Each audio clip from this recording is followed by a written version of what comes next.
Hi, my name is Bruce Bolger, and I'm founder of the Enterprise Engagement Alliance and of its Brand Media Coalition group, which is all about using brands to create emotional experiences with all stakeholders.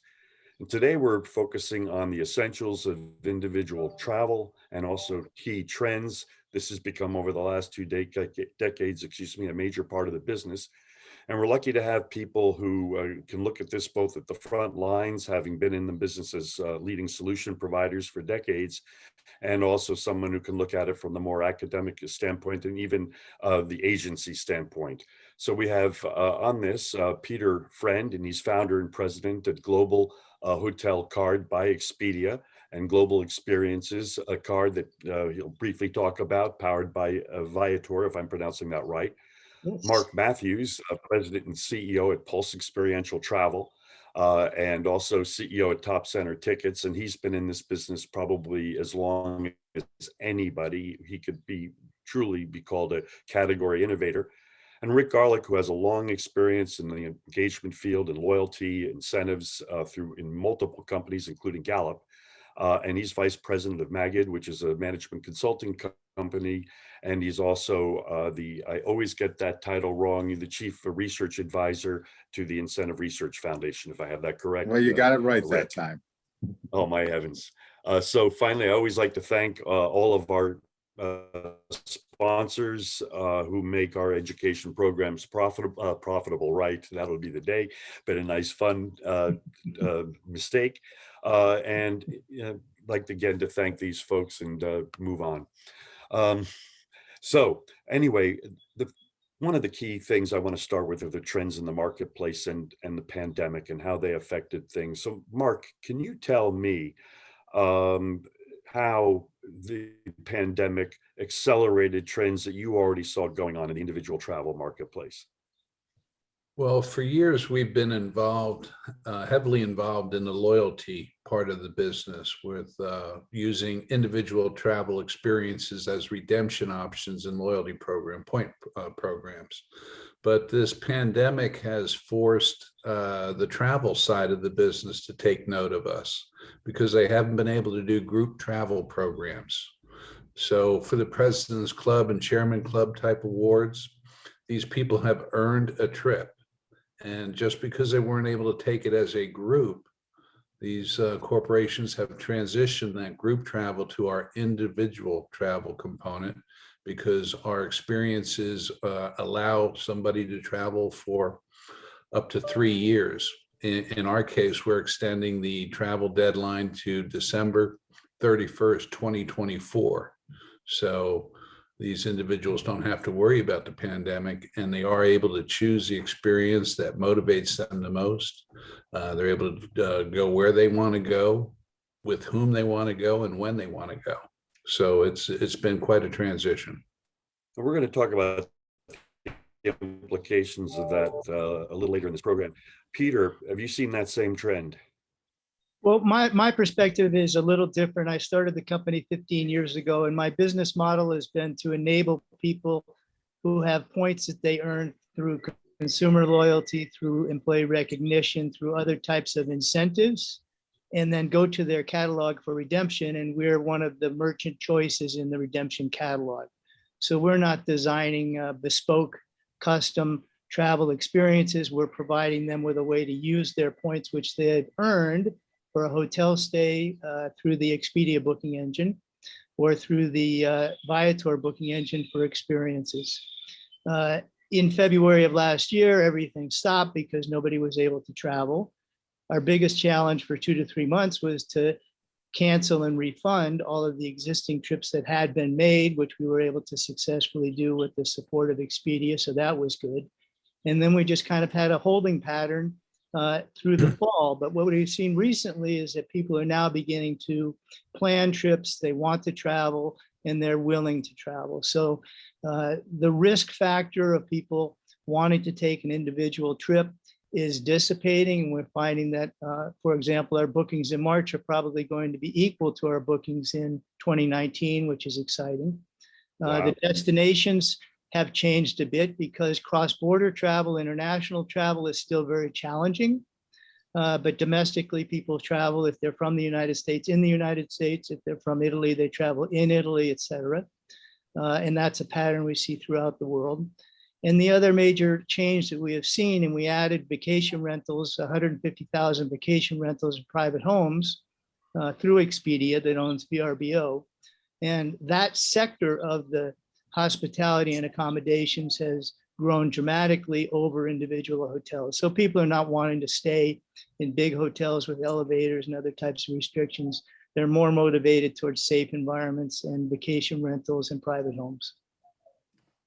Well, the proliferation of vaccines, which is thankfully accelerating rapidly, hopefully that's going to dissipate this in the second or the half of the year. Rick, all of your research at the Incentive Research Foundation seems to indicate that there's going to be an enormous rebound to travel when people feel safe, that they've sat on the couch long enough, they are drooling to travel. Am I mistaken on that? No, everything that you're saying is correct. And I would say that everybody talks about the pent-up demand to travel, and that's certainly real. I did want to just comment on some of the things that my fellow panelists said, and something you said, Bruce, is that we see some things accelerating due to the pandemic that were already trending before the pandemic. And that is, the whole focus on personalization, which is something that we talk a lot about, that people want individualized experiences. They also want to travel more with a purpose. So some of the places that people might have typically gone to, the big cities, the crowded destinations, staying in the luxury hotels, we were already seeing some trend, particularly among the millennial and younger traveler, of people wanting to go to less explored areas. So for example, a close friend of mine who's right around my age, instead of taking a trip to a populated area, he decided to go on a religious pilgrimage through the mountains of Colombia. And it seems like those are the sorts of experiences that people are becoming more and more interested in. The other term that we hear a lot of is authenticity, having authentic experiences. And sometimes I've often wrestled with what does that mean? But what that means is really trying more and sampling more of the local sites and the local cuisine and the local attractions. And that's, I think, again, becoming an emerging component that we're seeing more and more. It started prior to the pandemic, but I think that the pandemic has really accelerated just the idea of getting away from the crowd and going to more undiscovered or less discovered areas. Mark, that is really everything that Rick's saying seems to be borne out in multiple ways. How do you see that with your selection of offerings, this desire for, individual experiences? Well, individual experiences have always been the core of our product. That's what we do with our Just Rewards travel packages. The last line of every single package that we offer is that each package can be customized for additional nights, guests, tours, activities, things of that nature.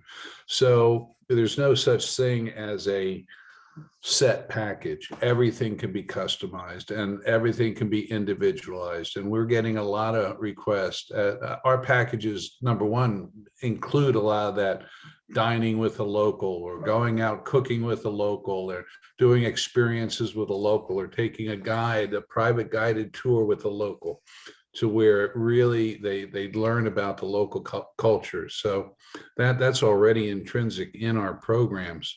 But the further ability for people to personalize their experience, if they want to spend extra nights, if they want to bring their kids, if they want to share it with somebody special, they're able to do it. Where in conventional group travel or conventional travel programs, they're somewhat restricted with who they're allowed to bring on the experience or on the trip. And Peter, your company founded launched an experiential product as well. Could you explain what that is and why you did it?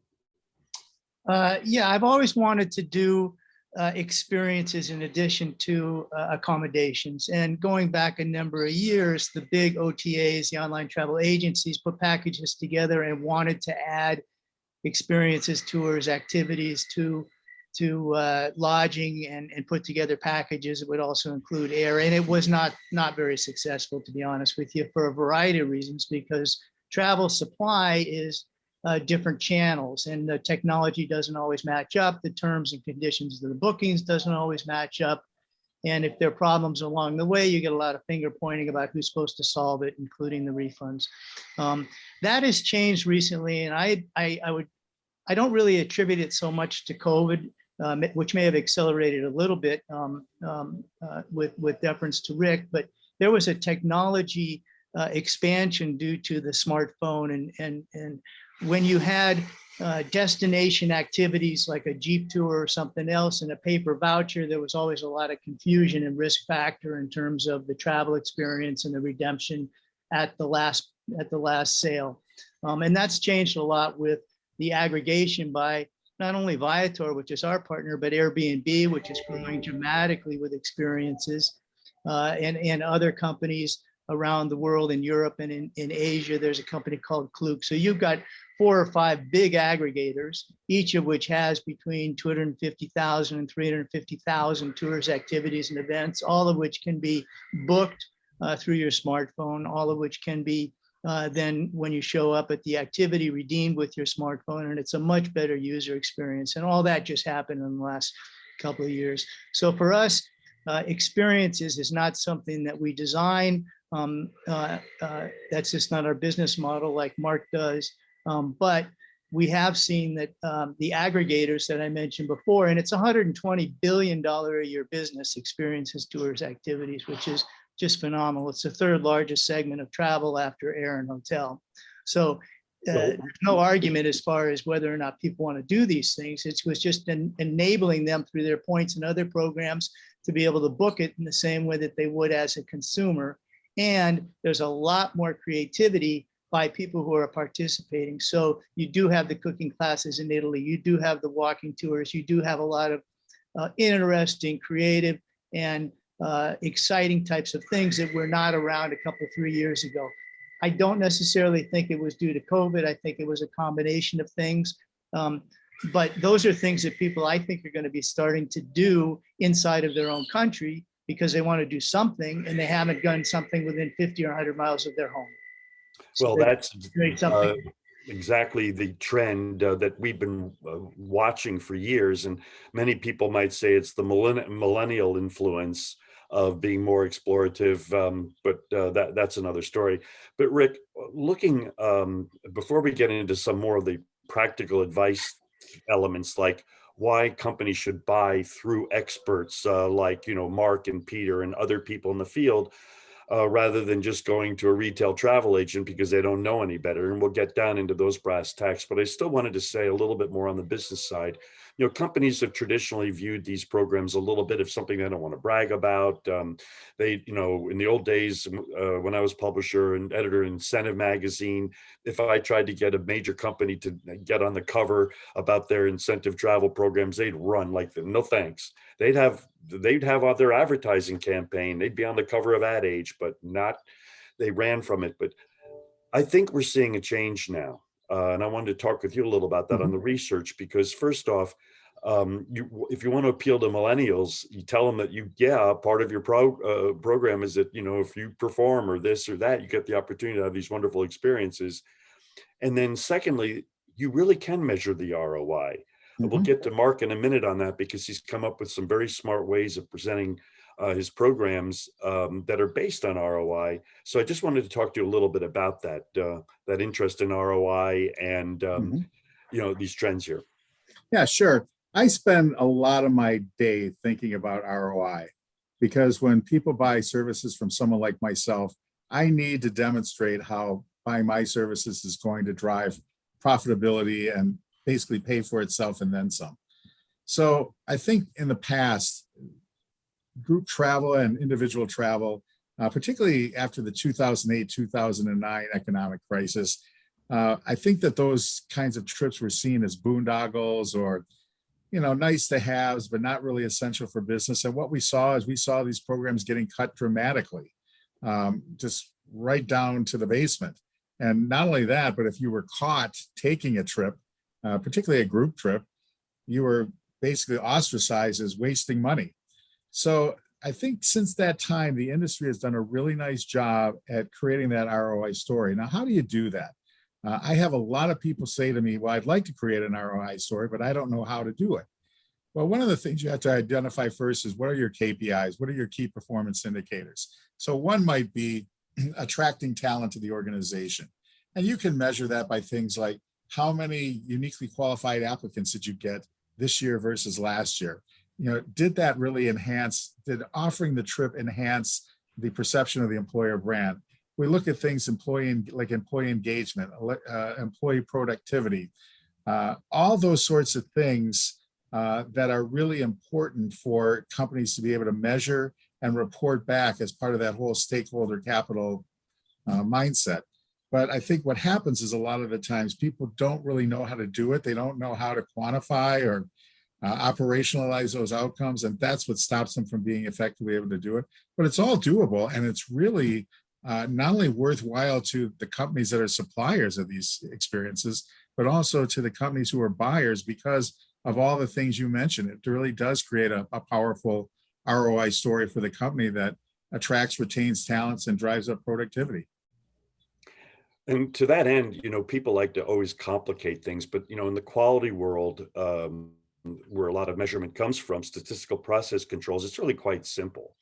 And when you look at it, Mark, I've noticed the way you package some of your programs, it's very clear. Like, so if somebody's brought in $20,000 worth of sales, additional $20,000 in gross profit, well, heck, you're happy to provide them a $2,500 experience, choosing from anywhere they want to go in the world. There's your ROI. Bang. And then secondly, so Mark, what made you think, I was really surprised to see someone in our industry do that. I've never seen that before. What made you come up with that? I think the industry, and I really give cred to the Incentive Research Foundation for this, really opening my eyes to the whole concept of return on investment 15 years ago. I mean, this is not a new topic. So when people are corporations are looking to incentivize and engage their staff, there are lots of measurements that are difficult to measure, such as employee engagement. How do you really measure that? But one item that is absolutely crystal clear is productivity. If you benchmark an employee 1 year and he increases his productivity 10% the next year, there's a margin, there's a profit that the corporation makes by that individual's increased productivity. You can take a percentage of that productivity and give it back to the employee as an incentive. So if, to your example, if an employee earns the company an additional $20,000 because of increased productivity that goes straight to the company's bottom line, the company peeling off 3 or 4% of that to give back to the employee is a no-brainer. They're getting an extra 97% productivity profit straight to their bottom line for simply offering out that carrot. So we offer our programs at set price points where a CFO or a director of sales can go through and they can measure productivity and they set the price points. They say, hey, Mickey Mouse, if you do this, I'm going to give you that. And if you do this, I'm going to give you that. So it's a very one-to-one relationship with a guaranteed ROI. And the way we approach it is that we'll help these corporations set up these programs with this predetermined ROI, and it won't cost them a dime until the end of the incentive period. So that only those individuals who have reached up and rung the bell and are actually given the incentive, that's a total cost. There's no, I hope this guy makes it. I hope this guy makes. There's no pre-purchase. The company doesn't pay nickel one until at the end of the incentive, and they're only rewarding those specific employees who participated and who got up there and rang the bell and hit that tier. Well, and would it be that way in advertising? right? You pay your advertising agency, whether anybody buys anything or not. This is a really targeted program. And we're Yes. going to get to Rick in a minute about the other benefits besides the self-liquidating element of it. But in the meantime, Peter, um, one of the things that always amazes me is that businesses, since they've never heard of this industry, right? Have you ever met anyone who's known that there's an industry and focusing on incentive travel? Um, can you tell me why somebody should be buying through the channel, like through experts, rather than just going to the retail travel agent? Yeah, and thanks for the question. I'm going to spin it a little bit differently, if I may. I consider what I do to be a subset of the incentive and motivation and engagement industry, which, as we all know, is $200-300 billion a year, and travel is a component. Electronics is a component. Restaurants is a component. Fashion is a component. And so what we tried to do when we launched the business was to further travel, which has always been at the top of the aspirational desires of somebody in terms of motivation, but was never a top performer because of a variety of issues, including margin. We tried to enable individual incentive travel so that it could perform better with inside of these catalogs. And our business model, as well as others in the industry, is you discount the face value of the gift card, which gives the program manager some return on their investment and some benefit from building the catalog. But we don't consider ourselves to be somebody who is moving somebody into travel. What we're doing is we're giving them choice. So first of all, we make the travel category in these programs better because they have choice through our booking supply partners and aggregators. And it's all about choice. And one of the things that I've noticed, we mentioned earlier in our internal discussions about diversity, when I started in the business, group travel, and I used to own hotels, I would guess, and Rick knows better than I, was probably 80, 90, maybe 100% of this category inside of incentives. Over time, I think because of diversity and other issues, it's become much, much less. And I don't know the exact number. Rick can speak to that better than I, but I would guess individual incentive travel is more like 80% today versus 5 or 10% 15 years ago. And I think a lot of it was because if you put a program for a pharmaceutical company together with 500 people and sent them to Hawaii, you created a lot of internal issues, which the program sponsor may not be aware of in terms of bring a spouse, don't bring a spouse, gender issues, age issues, cultural issues, race issues, ethnic issues, sexual choice issues, et cetera, et cetera. And that's just a problem. You can't send 500 people together and not create those stresses, and as well as leaving your spouse at home if that's going to be the choice of the program sponsor. So I think individual incentive travel has overcome a lot of the issues that group travel could not, and it's eliminated that stress and political issues for the program sponsor. So if somebody wants to travel, great. Here's a budget, whether they spend it with Mark, whether they spend it with us or somebody else, they're going to be able to travel if they choose that category, but they're going to be able to travel on their own terms and where they want to go. And our job is to just give them the most choice that we can possibly do and the most successful experience that we can possibly offer. Well, and also backed up by working with credible companies, and we'll get back to that in a minute. Rick, one of the benefits of these programs beyond if you design them properly, they're literally self-liquidating because they're paid for out of enhanced performance, is the buzz that's created. And you can kind of kill two birds with one stone because if somebody is, won a wonderful trip, they're going to have on their Instagram account or whatever, or on the company's recognition page, wow, I won this, plateau level award, whatever they call it. And I'm going with my wife to Costa Rica, the buzz that creates, the brand that creates. Again, that's something that companies never wanted to get out. And this is, I think, the enormous generational shift that this industry, which is made up of a bunch of, in many cases, older business leaders, haven't yet realized this enormous generational shift. And I wanted to ask you about it, that these programs really create major public buzz, and that when you announce that all of your employees get to go on these wonderful trips, the news media picks up on it.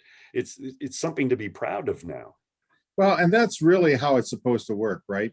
Because when we've done studies asking people how they'd most like to be rewarded and recognized, it will come to no one's surprise that cash bonus is the number one with a bullet preference that people put on these surveys. People say, I'd rather have cash than anything else. But if you think about if you get a cash bonus, what do you spend it on? Maybe paying your bills off or paying your mortgage or paying expenses that really has no emotional or what we call trophy value to the individual.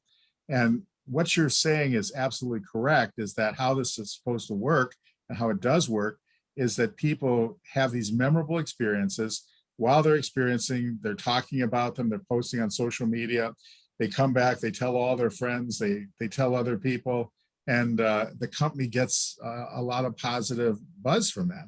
And people talk about the trip to each other. If I get a cash bonus, I never talk about my cash bonus to anybody else. But if I talk about a shared trip experience, I absolutely talk about that. And, again, I can't tell you really what I did with my last bonuses. They somehow disappeared very quickly paying bills. But if I had a trip, an incentive trip, I would remember that for the rest of my life and talk about it years from now. Yeah, that whole concept of brand ambassadorship that occurs with these types of programs, I think as we get more millennials into management who understand the value of that, that's going to be a big trend. Mark, I want to get back to brass tacks about buying through the industry, because I have known so many people who've been burned over the years, and in your area in particular, where you're offering special experiences, maybe at a major event, the Grand Prix, or you name it, looking at your catalog. Why do so many people get burned, or what can they do to avoid getting burned? When they're booking for events, that if they mess up, it's very embarrassing. Well, I mean, just like anything else in the world, you need to deal with reputable people. I mean, we've been in business for 41 years. We've seen companies come and go. You can take a look at a company's business model, and you can, if it's too good to be true, it's too good to be true. I mean, some stuff is just really, really super shaky out there. And if somebody is offering to sell you $100 gas card for $5, well, chances are there's something going on with that. But to deal with somebody like Peter and myself, we've been in the industry for years and years and years, we have all the referrals and recommendations anybody would possibly want to feel safe and comfortable. We know the incentive industry. We have that in-depth knowledge of how to get these things done. If you were to go to a conventional travel agent and ask them, how much would it cost me to send 50 people to 50 different places over the next 2 years? That travel agent would roll their eyes up. They'd pass out dead. They wouldn't know how to answer that question. Peter and I do that on a daily basis. If somebody buys one of my packages, they've got 3.5 years to travel, 36 months from data issuance to travel, all at a flat price. Somebody buys one of my Super Bowl packages, they could go in 22, 23, or 24. The NFL can't even sell that to you, and it's their sandbox. So that's kind of where we come in. We have the experience, we have the expertise, we have the data. And the data is king. We know what things are going to cost us a few years out with, plus or minus a few percentage. So we can go ahead and we can pre-book, we can pre-set up, we can pre-establish, we can pre-sell programs that a normal travel agent wouldn't be able to even contemplate. The first thing a travel agent would ask you is, when exactly do you want to travel, and where exactly do you want to go? What's your dates of travel? We don't deal with that. We just say, oh, here, you want to go to Europe? No problem. Here, you want to go to you want a cooking class in Italy? You want to go down the Amalfi Coast? We'll have a whole package here for you. But $4,500. And the biggest challenge in this industry of yours is that 90% of business people don't even have a clue that you guys as an industry exist, but thankfully enough of them do. Peter, technology is a major play in all of this, isn't it? In the sense that if correct me if I'm wrong, I believe with your system, I can use your awards as part of my employee engagement or channel engagement or sales engagement technology, that it makes it possible on my smartphone to use points for travel. Is that part of what you folks do at your business? Yes, and I'll get into that in just a moment. I just want to add on to something that Mark said, because uh, I think that he provides something that I don't, which is high-end customized packages. And I don't know, Mark, what your average booking is, but I'm sure it's in the $2,000, $3,000, $4,000 range. My average booking on my hotel site is $220. And my average booking on the experience side is projected to be $250. So we're serving a piece of that pyramid of $120 billion, which is being spent on tours and activities. And we're more of an a la carte solution, without putting together custom packages. But we stop at the ability to do special things for people. And I think that's one of the things that Mark does, and which is unique in the industry, is his ability to work directly with suppliers to create really unique stuff. And we're often asked to do unique things, but it's just not our business model. And that kind of winds into the technology, because Expedia, which has bought Travelocity, which has bought Orbitz, which has bought Viator, which has bought VRBO, has become an enormous asset to the industry, because they are pre-qualifying the supply chain, and the supply chain is not going to participate through Expedia if they mess up. And when Expedia comes back to them with a customer service issue, which happens to everybody, they're going to find that solution. So our technology solution, which is very complicated and expensive, well into the six figures, has been to become a merchant API to connect to all of the Expedia inventory and enable somebody to apply their gift card, which we issue digitally as part of the payment, and then to apply a credit card for the balance of the payment. And so providing all of the content, which is aggregated by Expedia and or Viator, enabling the product descriptions and helping people understand, is something that our technology does, and connecting with the trusted partner, because Viator and Expedia are highly motivated to make sure that their supply chain is covering COVID regulations, COVID safety issues, et cetera. I don't think people understand how fragmented the hospitality industry is, but as Rick and Mark know, 90% of the hotels in the world are franchisees. They're not run by Holiday, and they're not run by Marriott. They're not run by Starwood. They're not run by fill in the blank. So you've got situations where it would be impossible for us to have individual relationships with individual hotels who are part of a chain association as a franchisee. And that's where the technology becomes so complicated, is because the aggregators at the highest level are doing all of that. But in order to connect to them in real time is where our technology fits in. So we're enabling somebody to book with a gift card that they earn through their employer through recognition, in the same way that they would book as a consumer. And in our business model, the price is exactly the same. And I would guess, Mark, that the price is the same or better if they book through you than if they book through the individual supplier. Which leads me back to you, Mark, on the area of technology, because we're going to wrap up with some big issues with Rick.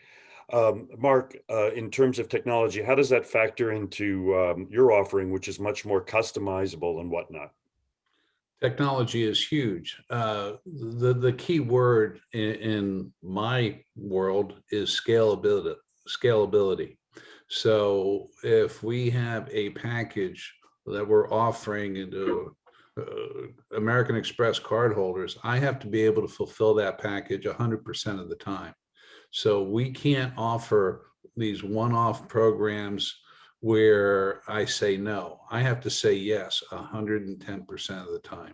So technology is crucial for us, and keeping track of all the package inclusions and the costs. And I wish our technology ended at six figures. I mean, that was a long time ago.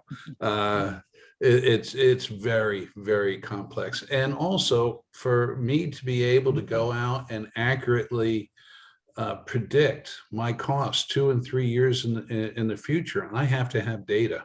I have to have reliable data. And the only data I can rely on is the data I have accumulated personally over the last 41 years in business. So I can go back and look at how prices have progressed over the years at specific properties and specific events and things of that nature, and accurately forecast what my costs are going to be 2, 3, and 4 years down the line in order to make sure that we have a viable model and we can always say yes to everybody. And Rick, so I want to conclude with you on the bigger trends here.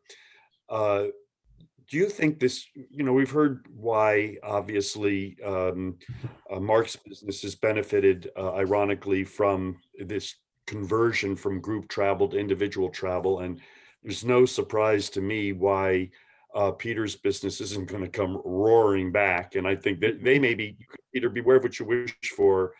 You may be experiencing what the people in the merchandise business are now experiencing, which is there's a lot of business, but they are actually having trouble getting product. So some of these master fulfillment companies might have a $500,000, $2 million in orders they can't fulfill. So watch out, Peter. That could. Well, if the Marriott in Fort Lauderdale is full, they still have 500,000 other choices to book from. So we don't have I know you're not losing sleep about that right now. I'm sure of it. But Rick, looking at the big picture, this whole shift toward an individual travel experience, it seems to me it's going to be permanent. That it's not just a temporary thing, because it appeals, I think these other speakers here have already said it, it appeals to who people are. It enables people to have, really magical experiences. And then group trips are never going to go away, but they're going to be transformed also, because there's no reason to get on a plane to go to a conference where you sit and listen to a program like this anymore. I'm sorry. It just does. If you're not you're going to go to meet people, get to know them, brainstorm, interact. That's another story. But you've heard what I think. What do you think about permanent or not transformation of individual travel? Sure. Just a number of things here, and I'll try to make it quick to not belabor too much. But first of all, that there probably is a reason to have those kind of meetings, and that's for tax purposes, right? That, if people go and they combine a business event with their incentive travel, then the company can write that off. But I would say this, is that, as I mentioned before, there's going to have to be an individualization of even individuals who go on a group trip. In other words, the one size fits all model is definitely something we're looking at in our rearview mirror, that we've got to have personalization. We've got to give people options. And what I've been seeing more is that even within group travel, there's more this sort of this individual path that people can take.